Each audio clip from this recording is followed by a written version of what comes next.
चला आज बनवूया सगळ्यात मस्त अंड्याची भाजी। सगळ्यात अगोदर टोमॅटो, मिरची आणि कोथिंबीर सगळ्याची पेस्ट बनवून घेतलेली आहे।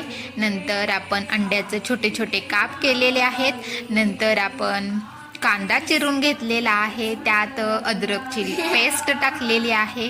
नंतर आपण तो जे पेस्ट केलेली होती ती टाकलेली आहे।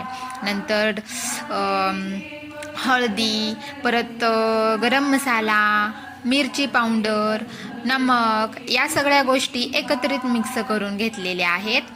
त्यात थोडंसा दही मिसळलेला आहे आणि मिक्स करून घेतलेला आहे। थोडं पाणी ओतूया म्हणजे मसाला चांगला सुंदर टेस्ट येईल त्याला आणि भाजला जाईल आपला मसाला। थोड्या वेळाने आपण त्यात अंड्याचे जे कापलेले होते ना काप ते टाकत आहोत।